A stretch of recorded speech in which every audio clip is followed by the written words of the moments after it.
Sisi kama wachezaji tumejiandaa, tunajua na mchezo wenyewe, unajua mchezo sio rahisi. Najua ingawa tulipata matokeo mazuri ugenini, lakini pia tunahitaji kazi kubwa kuifanya kwa mchezo wa kesho. Kwa hiyo sisi kama wachezaji tuko tayari kwa mchezo wa kesho. Revision maswali? Yeah. Sisi miongoni mwa wachezaji ambao walikuwa na mchezo mzuri sana. Binafsi yako leo uliona ama umeonaje mchezo ushindani wao, kwa sababu kocha amesema kwamba mechi ile kwanza kwa sababu mchezo wao wengi walikuwa hawana uwezo wa kufanya shindano ya mchezo ule, watakuja kubadilika hapa. Leo mchezo kule waona na hapa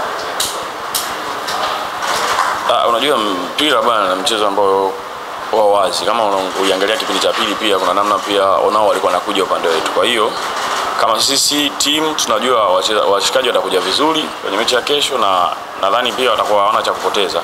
Kwa hiyo watakuja kwa nguvu kubwa, na sisi pia inabidi tuchukue tahadhari sana kwa mchezo wa kesho.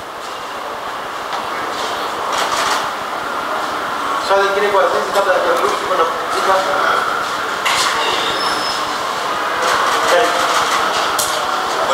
Tambombo. Yes.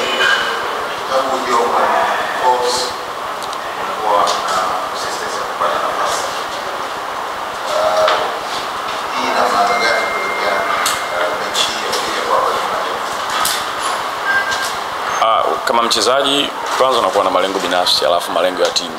Alafu pia kocha pia anakuwa na mipango yake. Kwa hiyo kocha anapokuja anakuja na mipango yake. Maana yake akikupa mipango inabidi tutekeleze mipango yake. Kwa hiyo kwangu mimi kama ambavyo tulianza pre-season, kocha aliniambia kila anachokihitaji kwenye timu. Na mimi kama mchezaji pia aliniambia majukumu yangu kwenye timu. Kwa hiyo mimi ninachofanya nafanya kile ambacho mwalimu ananiambia mimi nifanye. Na ndio maana kama mara nyingi ananipa nafasi kwa sababu nafuata kile ambacho anataka nifanye. Kwa hiyo kwa mchezo wa kesho pia kama atanipa nafasi nitafanya vile vile anavyotaka nifanye. Yes, brother mwisho. Kidogo kampeni ya mchezaji aliyowahi kuja na mpira na kuambia mashabiki. Kama Yanga unajue mipango yetu inakuwa vile vile kama wachezaji, kama siku zote tunafanya kila mechi. Kwa hiyo morali iko juu, nadhani sisi kama wachezaji tuko tayari kwa mchezo wa kesho, na pia tunaomba wananchi wana Yanga, wapenzi wetu, mashabiki wetu waje kwa wingi kesho, waje kutusupport, na najua pia watakuja kwa wingi. Kwa hiyo na pia itakuwa na nafasi kubwa sana kwao wakija ili waje kuishuhudia timu yao pia. Asante sana kwa niaba ya idara ya habari ya Young Africans ya Kamwe.